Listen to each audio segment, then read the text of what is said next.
Hallo ihr Lieben. Bonjour à vous. Connaissez-vous quelqu'un qui a des problèmes de poids vraiment récurrents? Quelqu'un qui perd du poids partout, sauf dans les zones à problème.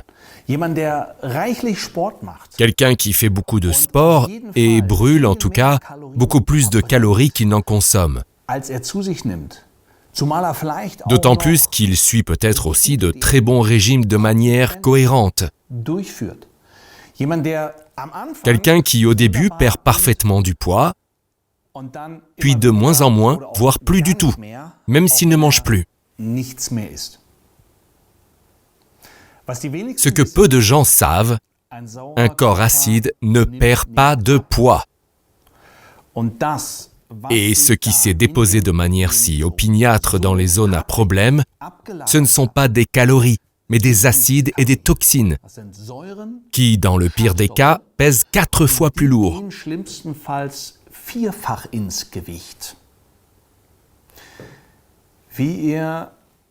Comment éviter cela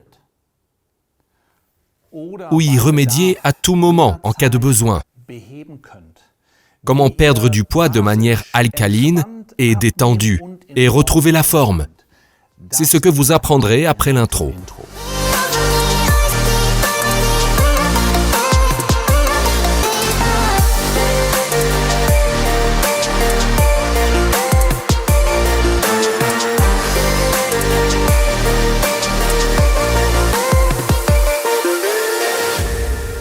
J'ai dit tout à l'heure, un corps acide ne perd pas de poids. Il ne brûle même pas de calories.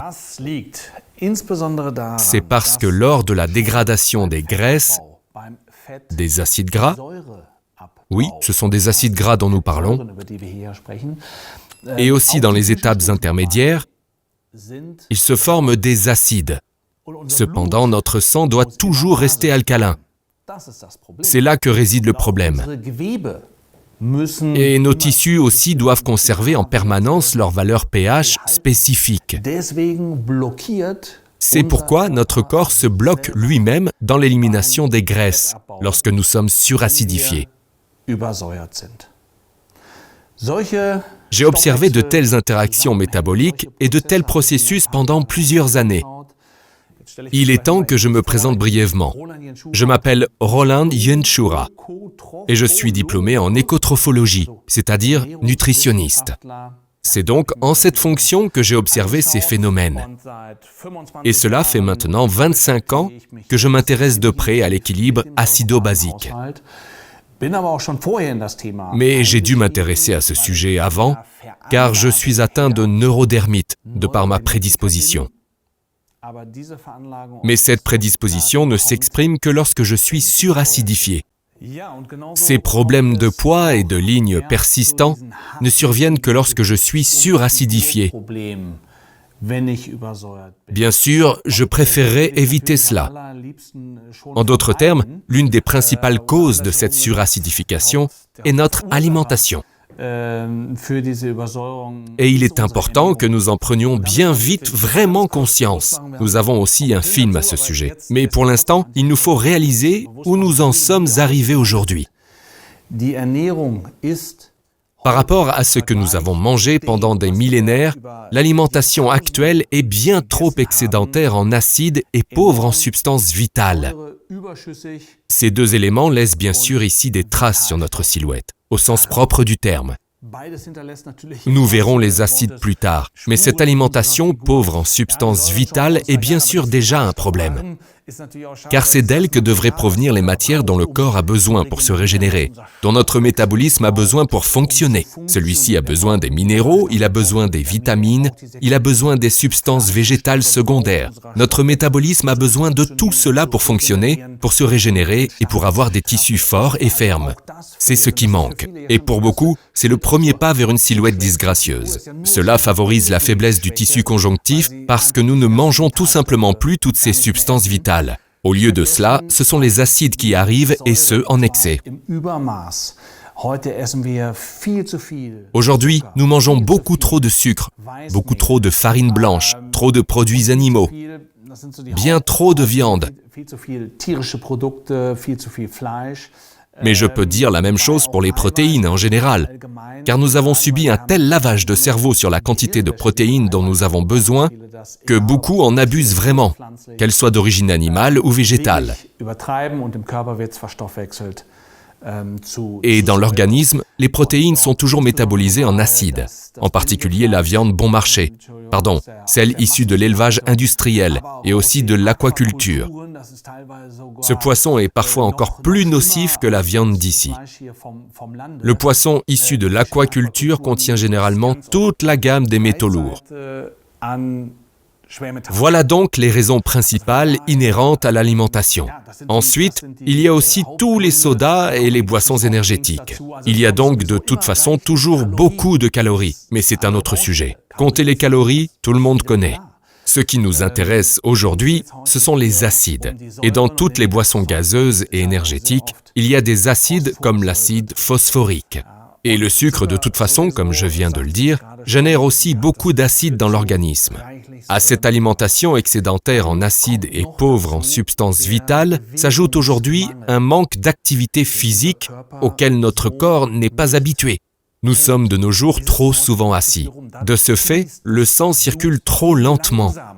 Non seulement parce que notre cœur bat de manière détendue, ce qui serait en fait positif, mais aussi parce que lorsque nous sommes assis ou debout, la pompe musculaire nous fait défaut.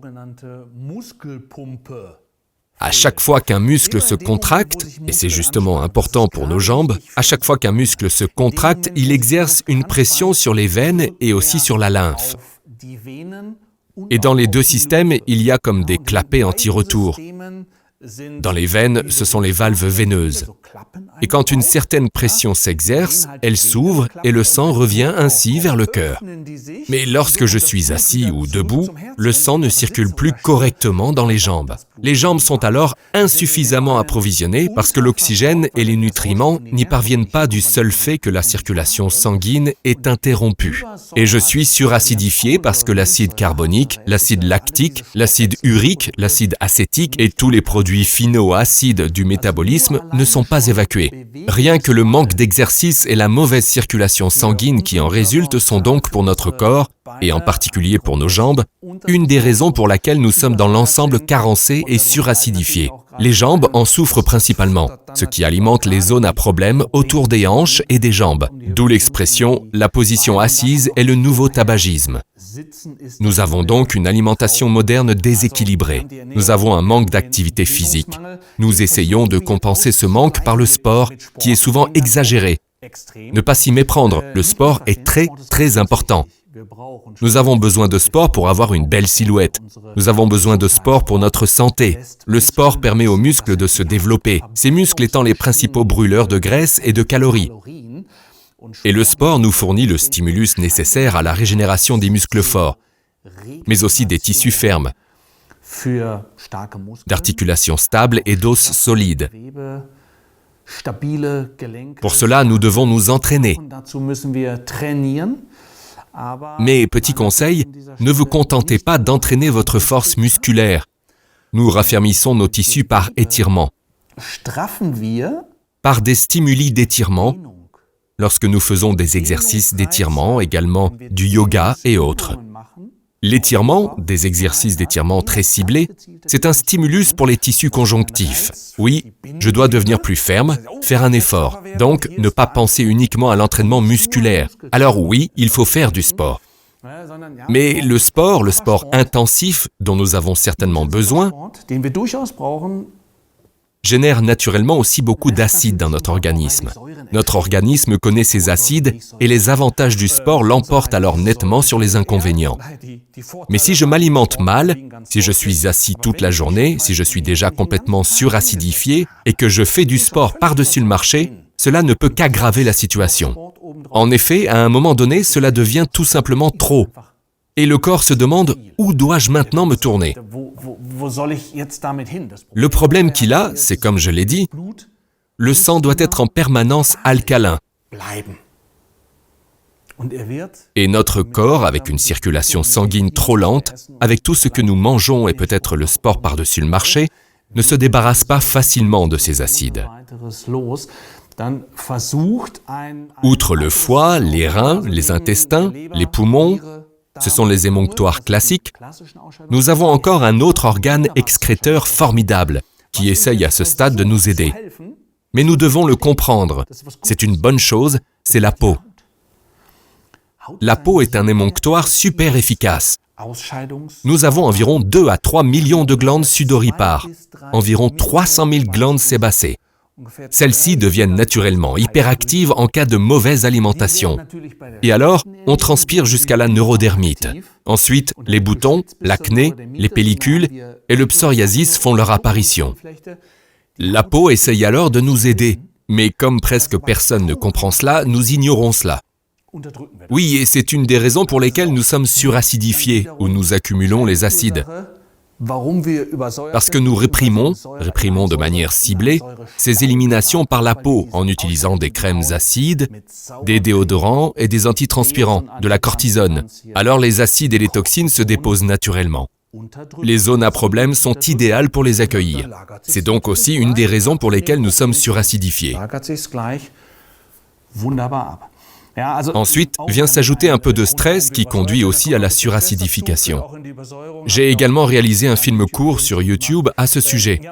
Oui, et là, nous avons 5 éléments qui génèrent la suracidification et qui sont une surcharge pour nos émonctoires, que notre organisme doit alors neutraliser, parce que le sang doit rester alcalin, et qu'il doit ensuite stocker, et ce, de manière assez tenace. Pour cela, il met à contribution tout naturellement ces tissus servant alors de dépôt. Chez la femme, cela se produit typiquement autour des hanches et au niveau du buste. C'est l'évolution qui l'a voulu ainsi. Ce n'est pas moi qui ai pensé, c'est l'évolution. Chez la femme, les dépôts se font autour des hanches et au niveau du buste. Ils sont tout d'abord destinés à stocker des calories en cas de grossesse. Il y a donc des réserves de calories pour 9 mois de grossesse. Et ensuite, la femme dispose de ces réserves de calories pour la période d'allaitement. Mais lorsqu'elle est suracidifiée, l'organisme pousse les acides, de manière ciblée bien sûr, vers ces zones à problème. L'homme ne tombe généralement pas enceinte. Il a simplement ses dépôts au niveau du ventre. Les hommes ne tombent certes pas enceintes, mais ils en ont souvent l'air. C'est donc précisément dans ces zones à problème que l'organisme s'obstine à y déposer les acides. C'est d'ailleurs pour cela qu'on les appelle les zones à problème. C'est ce que nous appelons les déchets métaboliques. Beaucoup de personnes sont donc encrassées. Le terme est controversé, mais je m'en moque. Le terme est génial parce que ce sont des acides, ce sont des toxines comme l'aluminium, le mercure ou le cadmium provenant du poisson et autres. Les déchets métaboliques sont des acides, ce sont des toxines que l'organisme a dû neutraliser et qu'il a dû déposer là. Alors les questions suivantes se posent. Comment s'en débarrasser? Comment, sans parler de compter les calories, comment allons-nous remédier à ces problèmes de silhouette persistants? Comment allons-nous les faire disparaître? Comment allons-nous nous désencrasser? Voici ce que nous avons étudié chez Jens Schura depuis des décennies. Pour notre organisme, il s'agit toujours de 3 étapes. La première étape consiste à éliminer les déchets métaboliques de manière très ciblée. Mon organisme ne le fait pas volontairement, car le sang doit rester alcalin. Dans ces déchets, dans ces problèmes de poids et de silhouette persistants, se trouvent des acides neutres, neutralisés et des toxines. C'est là que mon corps dit « Laisse ça là, je ne peux pas les éliminer de toute façon ». Oui, il faut toujours garder cela à l'esprit. Je suis tout simplement encrassé parce que je ne peux pas éliminer et parce que je dois neutraliser et stocker. La première étape, je dois dissoudre les déchets de manière très ciblée. Nous recommandons de le faire de manière naturelle. À ce sujet, beaucoup connaissent sans doute le vieux dicton « Il existe un remède végétal à tous les maux ». Derrière tout cela se cachent des siècles de naturopathie éprouvée, tout un savoir autour des tisanes. Il y a un beau mélange de plantes aromatiques, il existe un remède végétal à tous les maux. La combinaison ciblée de tisanes permet de rincer à fond l'organisme. Nous avons maintenant un petit problème. Les zones à problème sont mal irriguées. Il est donc important d'y ramener de la vitalité. D'une part, en buvant de cette infusion aux plantes aromatiques accompagnées de beaucoup d'eau. Ainsi, nous sommes déjà mieux irrigués. D'autre part, en stimulant son corps. Lutter contre le manque de dépenses physiques, en se promenant. Donc toujours veiller à rester en mouvement. Mais c'est justement au niveau des zones à problème qu'il est absolument recommandé de faire des exercices physiques ciblés. Cela stimule le métabolisme précisément dans les zones à problème, avec un bon massage à la brosse, avec un bon massage aux ventouses, en appliquant ensuite une compresse alcaline sur ces zones. J'ai aussi la possibilité de faire appel à un professionnel. C'est aussi merveilleux, une esthéticienne proposant des applications alcalines. Ici, de manière très ciblée, nous avons développé à cet effet un très beau dépliant sur le massage à la brosse. Brosser dans le sens de l'élimination.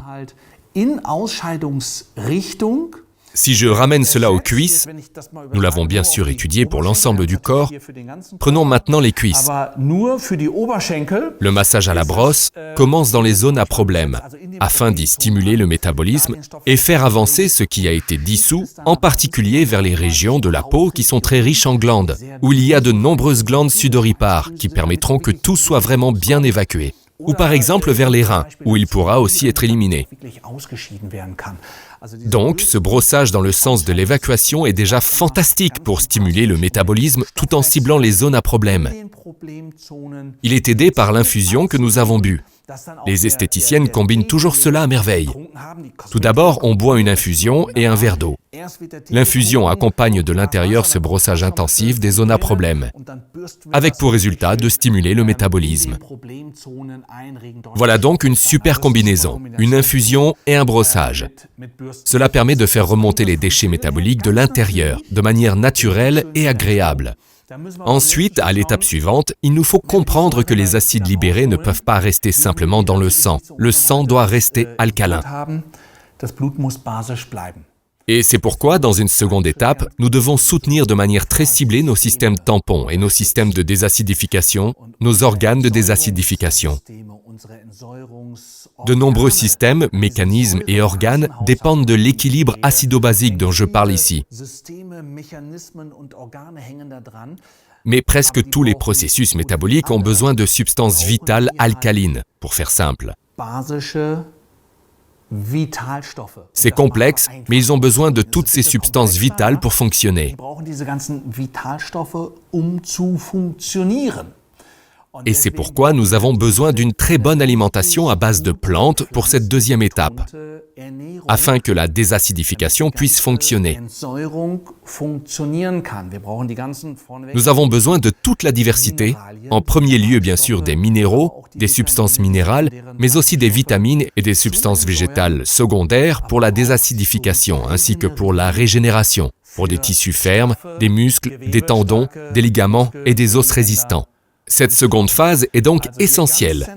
La première consiste à dissoudre les déchets, la seconde phase a pour rôle de neutraliser et de régénérer les substances vitales végétales, plantes. Ce que je nomme tout d'abord la base est une alimentation 80-20, soit 80% de plantes, qu'accompagne un bon morceau de viande ou bien des acides aminés dont nous avons également besoin. 80-20, la formule succès pour une alimentation équilibrée. Nous arrivons à la troisième étape, ce qui doit être éliminé. Les déchets métaboliques se retrouvant dans les zones à problème, mon organisme ne les a sûrement pas déposés pour me contrarier. Il les a neutralisés et déposés là parce qu'il devait protéger le pH de son sang, et aussi tous les pH de son organisme. Et il ne pouvait pas les éliminer. Il n'a fait que déposer les acides et les toxines parce qu'il ne pouvait pas les éliminer, parce qu'il devait rester alcalin. C'est pourquoi nous devons maintenant assurer cette élimination dans la troisième étape. Ce que nos reins, nos intestins, nos poumons et notre foie n'ont pas réussi à faire auparavant, nous devons maintenant l'évacuer de manière très ciblée. Et c'est là que notre peau prend toute son importance. C'est vraiment très fascinant d'utiliser la peau comme un émonctoire par l'intermédiaire de soins corporels alcalins. Nous avons des millions de glandes sudoripares. Nous avons environ 300 000 glandes sébacées qui sont actives en permanence. Il est donc important de ne pas entraver leur travail, mais de les utiliser au moins de temps en temps, de manière ciblée, en prenant tout simplement un bain de pied alcalin. La méthode la plus efficace est bien sûr celle de bain complet alcalin. On peut prendre aussi des douches alcalines. On peut faire des gommages alcalins. Et là, je reviens sur les zones à problème. Et que cela devienne votre rituel. Par exemple, le matin au lever, faire un bon brossage ou prendre une douche bien entendu alcaline et non pas acide. Aujourd'hui, tout le monde prend une douche acide, pH 5,5. Excusez-moi, mais c'est extrêmement acide. Cela représente le blocage total à la désacidification de la peau.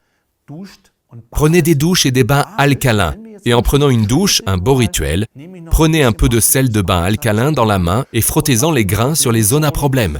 Faites-le aussi de temps en temps pour faire ressortir les six-packs. Nous en avons tous au fond de nous.